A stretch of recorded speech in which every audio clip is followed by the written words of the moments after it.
Selamat malam teman-teman.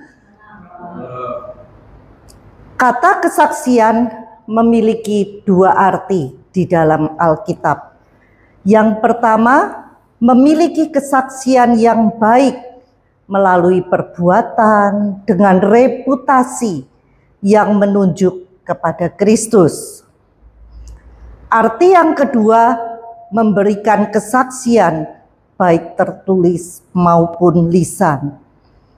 Berbagi atau memberi kesaksian dalam kekristenan berarti memberitahu orang lain tentang hubungan kita dengan Tuhan. There is nothing more powerful than a miracle testimony. Tidak ada yang lebih dahsyat melebihi kesaksian tentang mujizat. Oleh karena itu di dalam Matius 10 ayat 8 dikatakan, sembuhkanlah orang sakit, bangkitkanlah orang mati, tahirkanlah orang kusta, usirlah setan-setan. Kamu telah memperolehnya dengan cuma-cuma, karena itu berikanlah dengan cuma-cuma. Tuhan memberikan kepada kita kuasa untuk mengabarkan Injil. Ada kuasa tertentu untuk menyembuhkan orang sakit, membangkitkan orang mati, mentahirkan orang kusta, mengusir setan-setan. Mengikuti ketika kita memberitakan Injil. Sehingga orang yang mendengar akan tahu, ini pasti Tuhan. Pembuktian kuasa Allah menyertai kita saat kita memberitakan Injil. Ketika bersaksi, apa fondasinya? Hubungan pribadi kita dengan Tuhan. Karena kalau kita bersaksi tanpa kita punya hubungan pribadi dengan Tuhan, kesaksian kita itu tidak ada kuasanya. Tidak ada yang menjamah hati baik orang yang mendengar ataupun membaca tulisan kita. Kuncinya selalu hubungan pribadi kita dengan Tuhan. Banyak orang yang berpikir, saya gak punya kesaksian yang spektakuler Bu Yeni. Saya cuma punya kesaksian biasa-biasa saja. Jangan anggap remeh.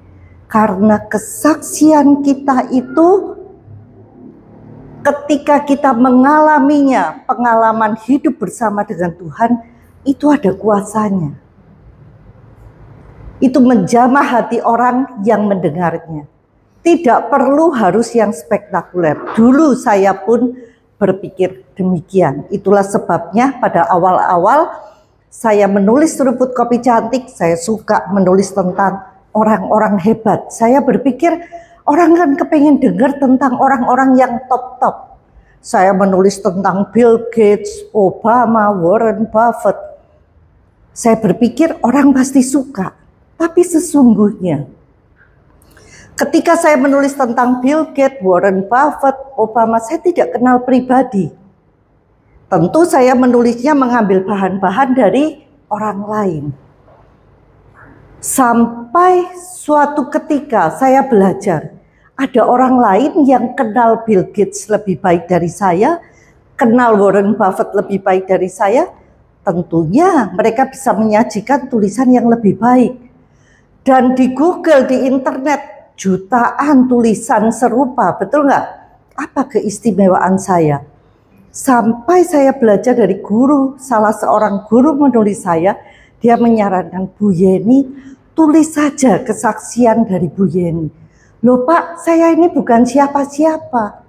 Apa yang mau saya tulis gitu? Karena pada waktu itu saya ikut bergabung dalam sebuah komunitas di mana kami diajar untuk menulis. Gak apa-apa Bu, meskipun itu kesaksian sehari-hari, tapi pembaca itu relate dengan apa yang saya tuliskan. Justru ketika menulis orang yang top-top di sana-sana yang begitu jauh, orang gak relate. Tulis aja itu. Dan ketika Bu Yeni menulis apa yang Bu Yeni alami, itu otentik. Limited edition satu-satunya, gak ada di mana-mana. Kemudian saya belajar untuk menuliskan, ternyata betul, orang suka.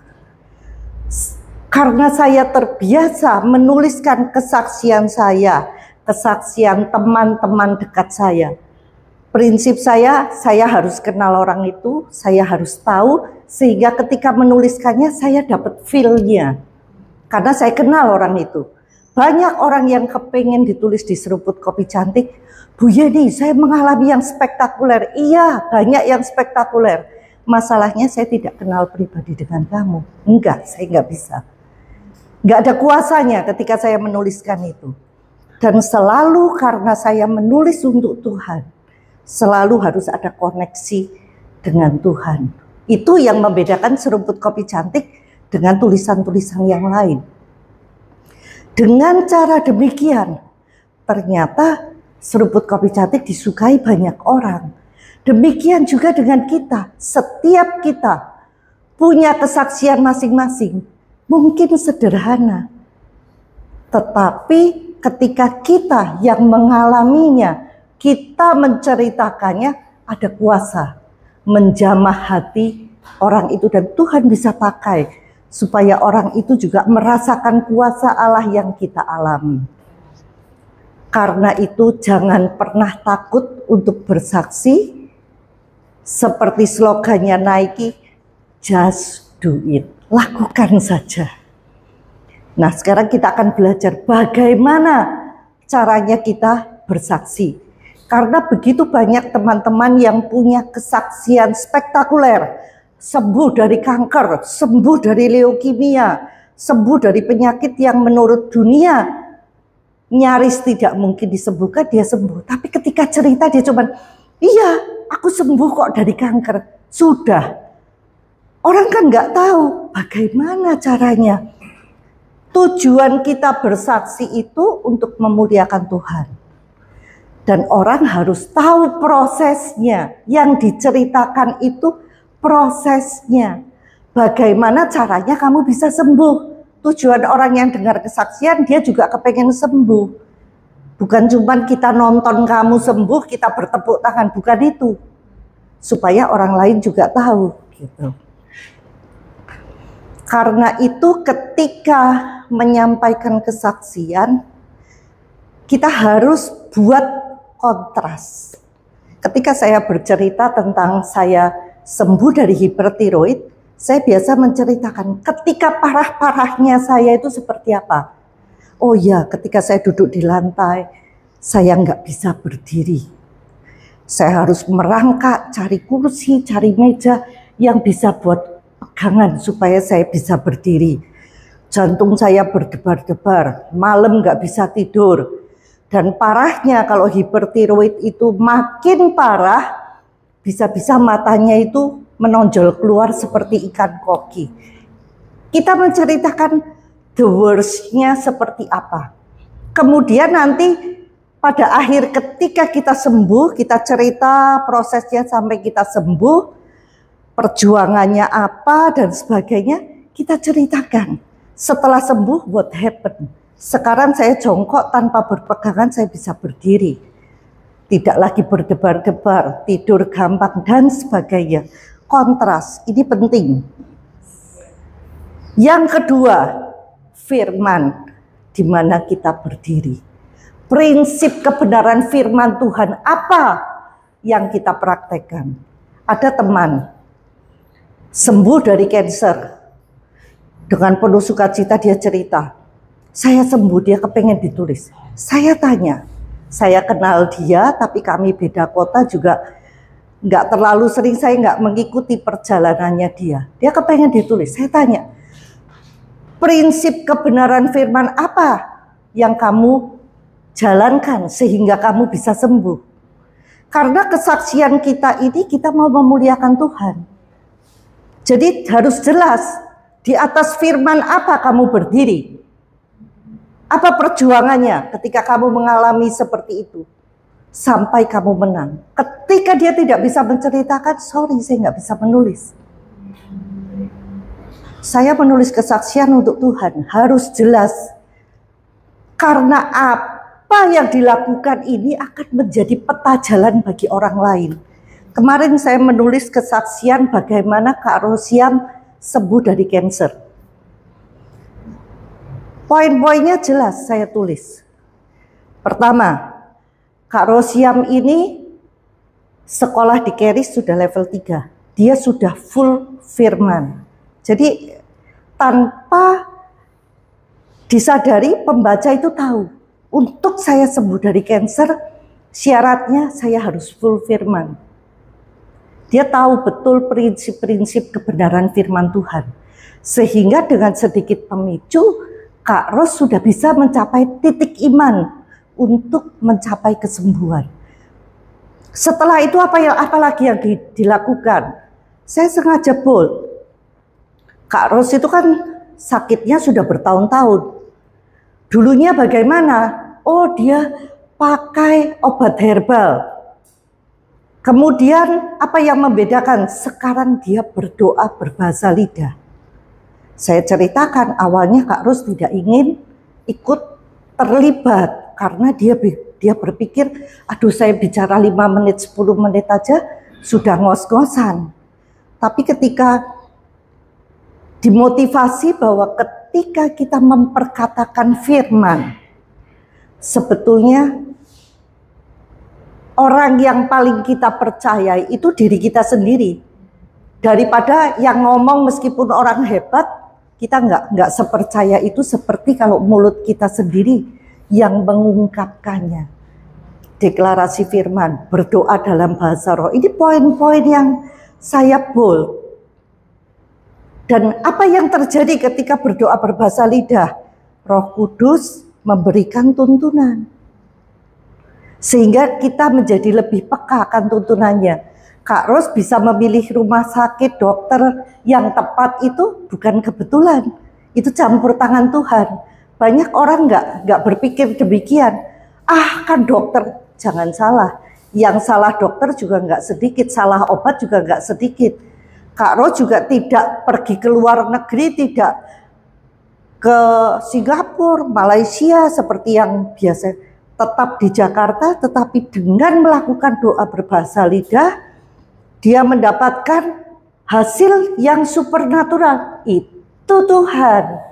Kita mesti ketika bersaksi, kita harus tahu poin-poin yang kita bold agar orang yang mendengar tahu ini Tuhan. Prosesnya, nah ini penting. Jadi bersaksi bukan sekedar cerita ngalor ngidul, enggak. Kita harus ada poin-poinnya. Targetnya yang mau dicapai apa? Prinsip rohaninya ini harus kita bold. Supaya pendengar juga bisa mengalami kesembuhan yang sama. Patut ditekankan, kesembuhan ataupun mujizat apapun, kesaksian itu bukan formula. Yang kita bold, fokus Tuhan.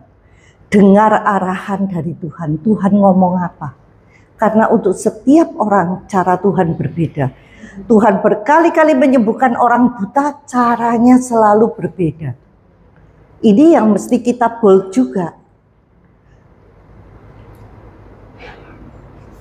Tuhan itu adil dan tidak memandang muka.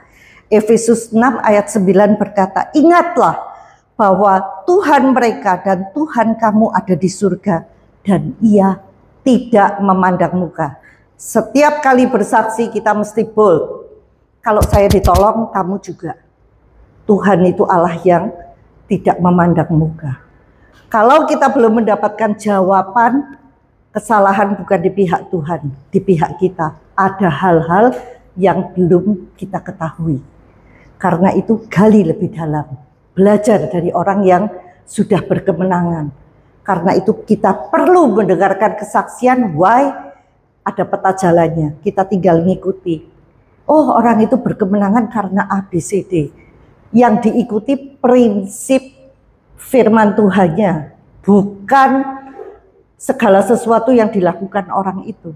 Karena Tuhan nanti akan menuntun kita dengan cara yang berbeda. Rema Tuhan, suara Tuhan yang dihidupkan, firman yang dihidupkan itu berbeda.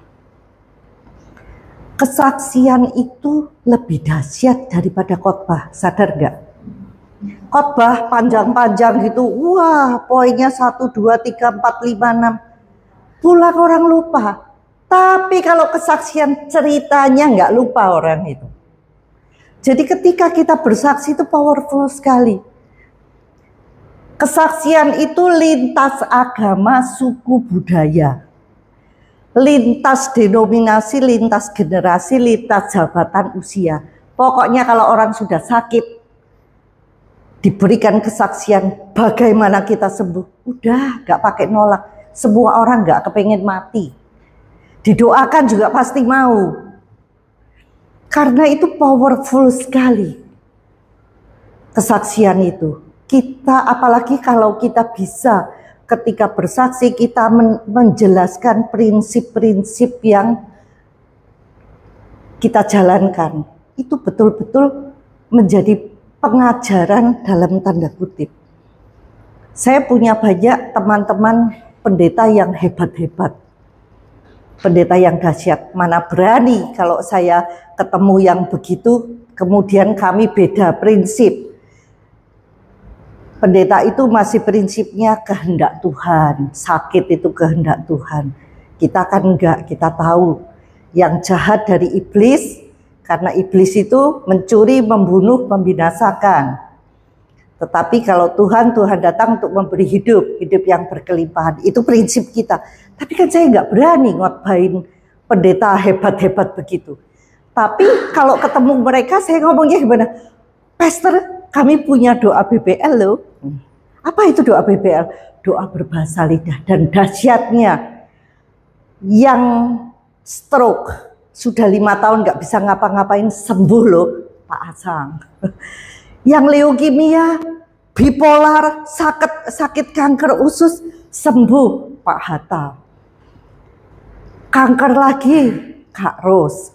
Kita bisa cerita kan? Orangnya ada loh.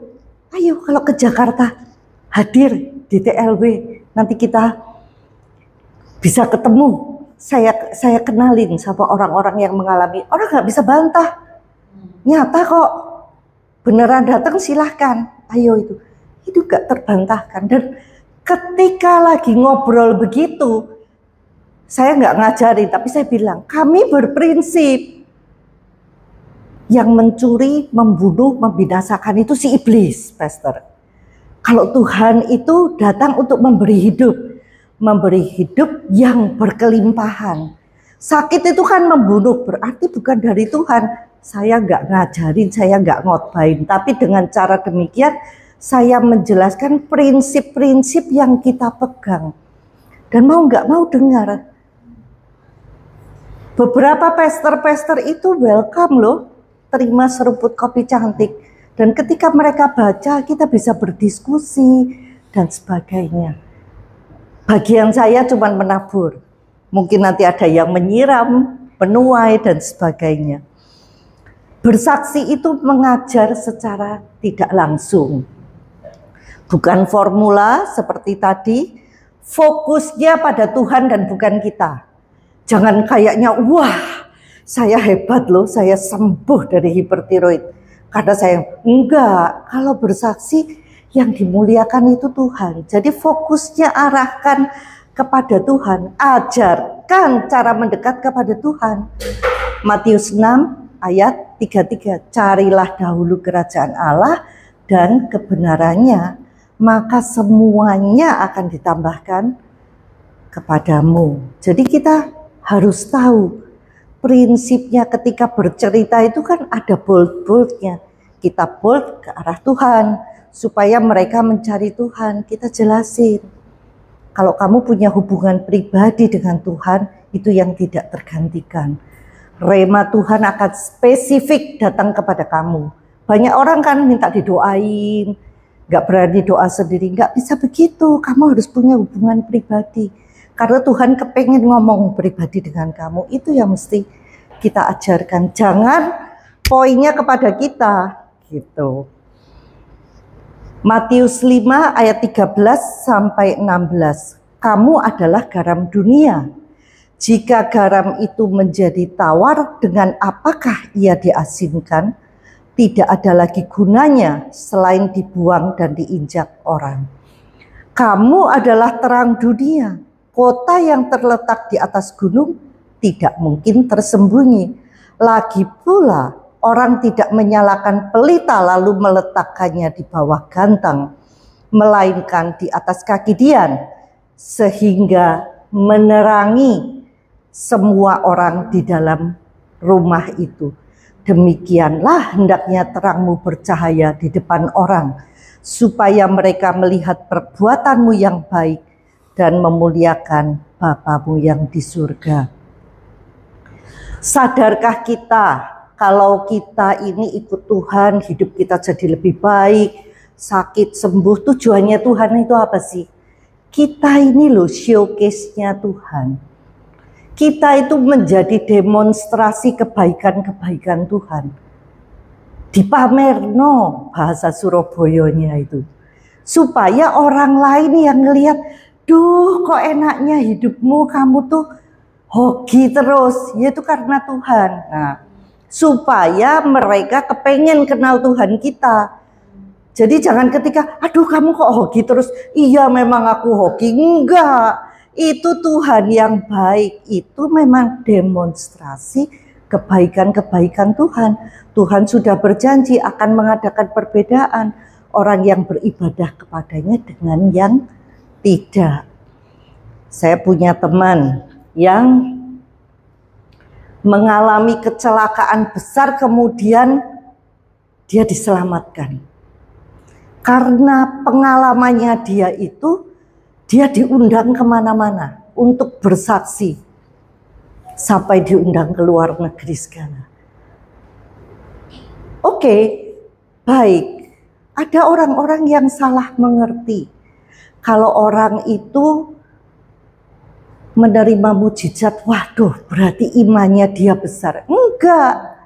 Mujizat itu justru Tuhan terpaksa melanggar hukum alam demi menolong kita. Yang dimaui Tuhan supaya kita hidup dalam berkat. Kita selalu terlindung, apapun yang kita butuhkan tercukupi, kita bisa menjadi berkat buat orang lain. Nah, jangan sampai seperti teman saya, karena dia diundang ke sana ke sini karena lolos dari kecelakaan itu, sehingga dia nggak mau move on dari peristiwa itu. Setiap kali yang disaksikan juga itu saja. Nggak begitu. Seharusnya ketika kita berjalan dengan Tuhan, setiap kali kita punya kesaksian baru. Karena setiap hari Tuhan itu memberikan, menyertai kita kan. Begitu banyak hal-hal baru yang kita alami. Fresh from the oven. Kalau kita benar-benar berjalan bersama Tuhan, selalu kita punya hal-hal yang baru. Yohanes 15 ayat 27 berkata, tetapi kamu juga harus bersaksi, karena kamu dari semula bersama-sama dengan aku. Kalau kamu jalan bersama dengan saya, selalu banyak kesaksian hidupmu. Gitu. Action always speak louder than words.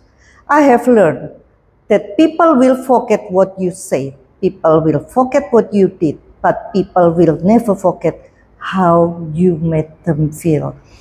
Tindakan selalu berbicara lebih keras daripada kata-kata. Saya telah belajar bahwa orang-orang akan melupakan apa yang Anda katakan.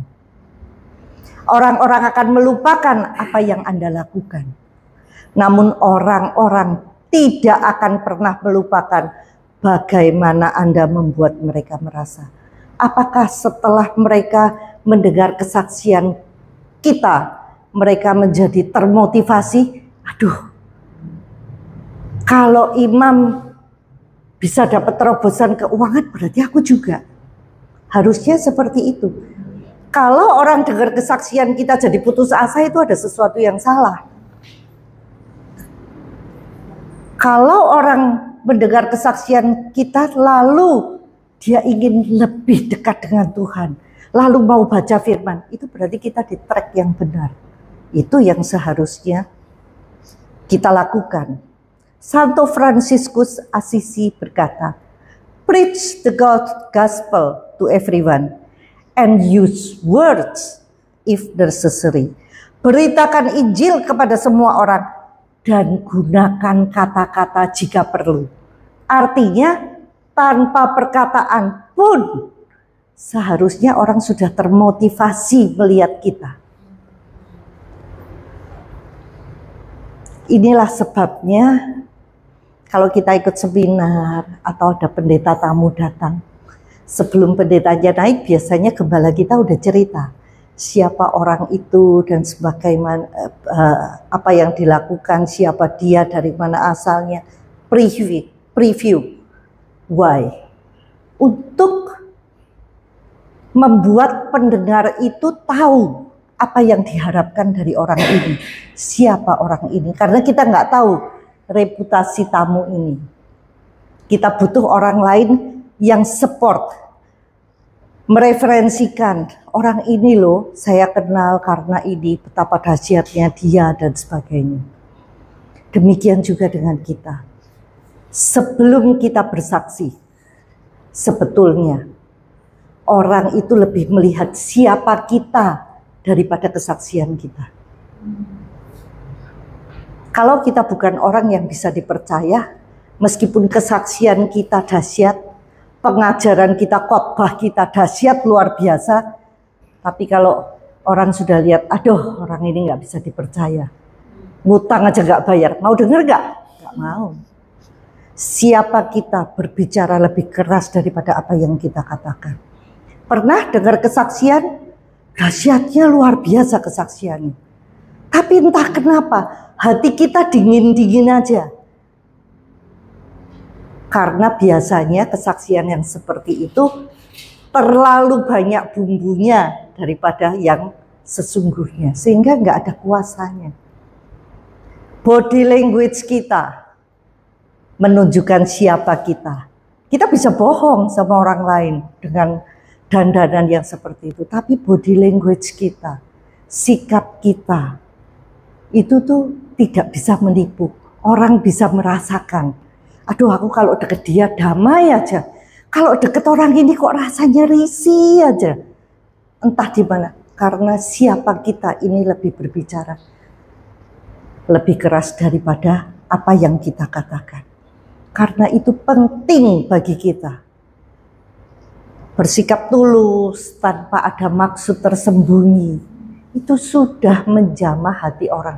Orang lihat kita aja rasanya udah seneng, udah diberkati, belum ngomong apa-apa. Santo Fransiskus Assisi tadi bilang, kalau perlu baru gunakan kata-kata, kalau nggak perlu lihat kita aja, mereka sudah melihat Alkitab yang terbuka. Itu seharusnya yang terjadi dengan kita.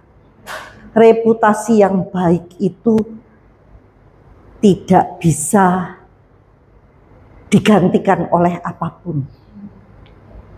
Ketika reputasi kita baik, kita ngomong yang sederhana aja, orang sudah langsung menerima 100% dengan tangan terbuka. Hidup dan sikap kita menjadi bukti apa yang kita saksikan. Benar nggak sih? Omongannya dia sesuai dengan kehidupannya. Yang paling gampang ini, kalau mau tahu reputasi kita gimana, ketika orang foto sama kita, orang bangga nggak post di IG, di Facebook gitu. Ada orang-orang tertentu yang ketika kita foto sama dia, aduh, ada orang ini saya nggak berani dah post di IG. Why? Reputasinya dia nggak bagus. Kalau saya post foto saya sama dia, nanti saya disamain sama dia, ngeri-ngeri sedap. Apakah orang lain berani mereferensikan kita? Kami pernah pas lihat properti begitu, kemudian kan biasa kita ngobrol. Oh, gerejanya di mana? Di sini. Oh, kenal ya sama si ini, sama Pak Budi misalnya. Oh iya kenal, kami satu gereja. Nggak disangka ternyata ketika kami ketemu lagi, si pemilik rumah bilang, iya Su, kemarin saya udah ketemu Pak Budi. Pak Budi bilang, iya kalau sama Su Indra nggak usah khawatir soal pembayaran dan sebagainya, saya jamin. Dan deal bisnis kami jadi begitu lancarnya karena ada orang yang mereferensikan. Beranikah orang mereferensikan kita? Itu nama baik, reputasi kembali. Dunia itu kecil. Tadi saya datang, tahu-tahu ibu ini, oh dari Gombong, sebelah kampung saya, kota asal saya. Ya ini, waduh, pernah di Jogja juga. Diurut-urut nanti kita semua ada aja temennya, temen saudaranya, temen dan sebagainya kenal. Dunia itu kecil, it's a small world. Jaga nama baik. Amsal 22 ayat 1 berkata, nama baik lebih berharga daripada kekayaan besar. Dikasihi orang lebih baik daripada perak dan emas. Saya datang ke sini di Cipika-Cipiki sana sini. Wow, itu lebih berharga dari perak dan emas. Kemudian saya ingin cerita tentang John Maxwell. John Maxwell ini pembicara, penulis buku yang mendunia, terkenal sekali. Pada saat dia masih kuliah, dia mengambil salah satunya pelajaran Psychology 101. Dites dong, masuk kelasku. Ternyata hasilnya John Maxwell dinyatakan dia tidak kreatif. Bayangkan. John patah hati karena dia kepengen jadi pendeta, kemudian dia merenungkan betapa sedihnya ya jemaat saya kalau mereka punya pendeta yang tidak kreatif. Tiap minggu mesti dengerin khotbahnya pendeta yang tidak kreatif. Tetapi John berdoa dan Roh Kudus memberikan hikmat. Ya, saya mungkin nggak kreatif, tapi kan saya bisa menimba dari kreativitas orang lain. Apa yang dilakukan John Maxwell? Dia baca buku sebanyak-banyaknya, belajar dari orang-orang hebat. Dan hebatnya lagi, tidak sekedar baca, semua resources yang sumber-sumber yang dia dapat dari buku-buku itu di-file sesuai poinnya. Tentang iman, tentang kesaksian, tentang pertobatan, dan sebagainya. Apa yang terjadi? John Maxwell jadi penulis buku yang amat sangat produktif. Ratusan buku, bahkan mungkin ribuan buku. Dan dia menjadi mendunia karena dia menimba dari kreativitas orang lain. Sebetulnya setiap kita bisa kan? Cuman mau nggak kita berkomitmen kembali kayak tadi ngomong. Untuk belajar, untuk menimba ilmu, setiap kita itu bisa.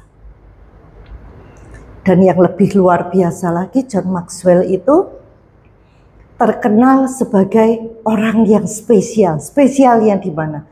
Bill Hybels, pendeta terkenal juga, berkata, tidak ada orang yang bertemu John selama 5 menit yang tidak merasa termotivasi, mendapatkan ide-ide baru, atau dia merasa dikuatkan.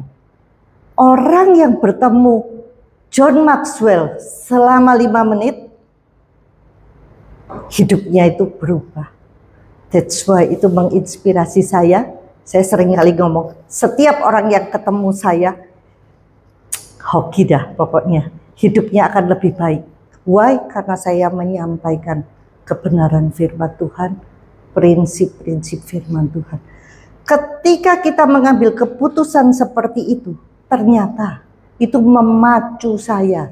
Ketika ketemu orang, kemudian saya berpikir, apa ya nilai tambah apa yang bisa saya sampaikan kepada orang itu? Hidup adalah keputusan. Kita mau memutuskan kita jadi seperti apa. Tahukah kita bahwa penyertaan Tuhan dalam kehidupan kita itu kasat mata, kelihatan. Orang di sekeliling kita bisa melihatnya. Putri saya yang sulung, Elisa, punya brand The Republic of Swarga. Salah satu stafnya one day mengatakan begini, Bu Elisa, terima kasih. Karena melalui kehidupan Bu Elisa, saya bisa melihat Tuhan bekerja dalam kehidupan ibu dan perusahaan ibu. Anak ini tadinya sempat agak sama Tuhan itu agak dingin gitu. Tapi ketika dia melihat gitu, sampai Elisa chat saya, masa iya mah? Ya orang tahu itu bukan kamu, kalau kamu bisa sampai titik ini itu beneran bukan kamu. Karena ada Tuhan kamu bisa mencapai titik ini. Dan sebetulnya orang itu bisa melihat apakah ada sesuatu yang supernatural dalam kehidupan kita atau enggak. Karena kalau kita memang betul-betul nempel sama Tuhan, hidup kita itu supernatural setiap hari mestinya. Andrew Wommack itu bilang kalau hidup kita enggak supernatural, berarti itu kekristenan kita ini dalam tanda kutip palsu. Enggak beneran. Kalau kita nempel Tuhan kita supernatural. Pasti orang juga bisa melihat hal-hal supernatural yang terjadi dalam kehidupan kita. Buat orang dunia itu supernatural, tapi buat anak-anak Tuhan, naturalnya anak Tuhan itu ya supernatural. Karena kita kerja dengan usaha 5, kalau sama Tuhan dilipat gandakan 30, 60, 100 kali lipat. Loh, ya ini kok bisa dapat 5 kali 100, 500. Ya nggak mungkin lah. Nah, yang 100 itu pasti dikalikan 100 itu pasti dari Tuhan. Orang pasti bisa melihat.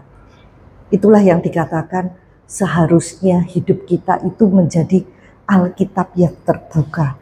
Demonstrasi kebaikan-kebaikan Tuhan dalam kehidupan kita. Itu sesuatu yang natural. Setiap orang bisa melihat. Setiap orang bisa merasakan. Seharusnya seperti itu. Kisah Para Rasul 1 ayat 8 berkata, tetapi kamu akan menerima kuasa kalau Roh Kudus turun ke atas kamu. Dan kamu akan menjadi saksiku di Yerusalem dan di seluruh Yudea dan Samaria dan sampai ke ujung bumi. Pertanyaannya, kita mesti bersaksi ke siapa? Mengabarkan Injil ke siapa? Yang pertama diajarkan menjadi saksiku di Yerusalem. Yerusalem itu apa?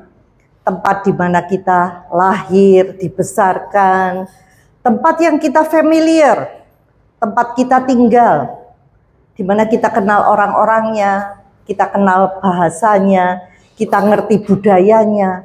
Mungkin orang-orang kenal kita, waduh, dulunya seperti ini, sekarang jadi luar biasa. Nah, orang jadi kepengen. Jauh lebih gampang kita bersaksi di Yerusalem. Kemudian setelah di Yerusalem, di seluruh Yudea. Yudea itu seperti apa? Saya merenungkan. Mungkin gampangnya seperti saya ke Jakarta. Ngerti bahasanya. Tapi saya kan orang dari Jawa. Orang Jawa sama di Jakarta ini kan sedikit beda. Ada orang Betawi, ada orang Sunda, ada berbagai macam dari berbagai daerah. Ngerti sih, tapi mungkin cara penyampaiannya kalau saya dengan gaya Jawa saya ini mungkin nggak terlalu tepat sasaran, nggak efektif. Kalau sesama orang Jawa saya ngomong mungkin bisa diterima 100% atau 90%. Tapi kalau di sini mungkin ya 50-60%. Karena perbedaan budaya ini kita harus menyesuaikan. That's why Tuhan ngajarin di Yerusalem dulu, baru Yudea. Setelah itu di Samaria. Samaria itu mana? Saya merenungkan. Mungkin kalau saya ke Medan, masih bahasa Indonesia, bisa sih komunikasi. Saya nggak bisa Hokkien, nggak bisa Mandarin. Jadi kalau bersaksi nggak terlalu efektif. Dan saya kan cara pandang mereka, cara pikir mereka mungkin berbeda dengan gaya Jawa. Bisa dipelajari tapi butuh waktu lebih lama. That's why Tuhan bilang Yerusalem dulu, Yudea, baru Samaria, sampai ke ujung bumi. Kalau ke luar negeri itu budayanya betul-betul sudah sangat berbeda. Saya ingat sekali dipeseni anak saya, Mah, kalau di Australia gak usah nanya umur orang ya, jangan tanya, kamu kok gendut, kamu kok kurus. Waduh, buat orang barat itu, siapa kamu ngurus-ngurus, ini kan urusan pribadiku, mau gemuk kurus apa urusannya. Padahal di kita itu udah biasa, wih tambah kurus ya, wih kok gendut gitu, tanpa rasa berdosa. Padahal yang dikatain gendut semalaman gak tidur itu, gak berani makan. Tapi perbedaan budaya ini sungguh-sungguh tidak terlalu mudah, butuh waktu lama untuk memenangkan orang-orang di sana. Jadi dengan cara begini kita bisa belajar, ada strateginya. Kita mau yang efektif gimana, ini ada strateginya, perlu belajar. Karena itu wisdom butuh knowledge, hikmat butuh pengetahuan. Hikmat plus pengetahuan sama dengan understanding, pengertian, common sense, nalar gitu. Kemudian Markus 5 ayat 19. Ini sebelumnya diceritakan tentang Yesus menyembuhkan orang yang kerasukan roh jahat di Gerasa. Dalam Markus 5 ayat 19 dikatakan Yesus tidak memperkenankannya karena orang yang sembuh dari kerasukan ini ingin ikut Yesus. Dia mau ikut Yesus, dia berterima kasih sudah disembuhkan. Dia mau ikut Yesus, tapi Yesus tidak memperkenankannya. Tetapi ia berkata kepada orang itu, pulanglah ke rumahmu, kepada orang-orang sekampungmu, dan beritahukanlah kepada mereka segala sesuatu yang telah diperbuat oleh Tuhan atasmu, dan bagaimana ia telah mengasihani engkau. Jadi Tuhan ingin dia bersaksi di kampungnya. Itu paling efektif. Orang-orang yang kita kenal itu paling efektif. Hasilnya, panennya jauh lebih banyak. Gitu. Sebagai penutup, be careful how you live. You will be the only Bible some people ever read. William Thomas. Berhati-hatilah dalam menjalani hidup. Anda akan menjadi satu-satunya Alkitab yang pernah dibaca sebagian orang. Artinya hidup kita itu harus jadi kesaksian. Kita ini Alkitab yang terbuka. Mari kita belajar bersama-sama untuk menghidupi kebenaran firman. Sehingga kita menjadi Alkitab yang terbuka, yang efektif untuk mempermuliakan nama Tuhan. Tuhan Yesus memberkati.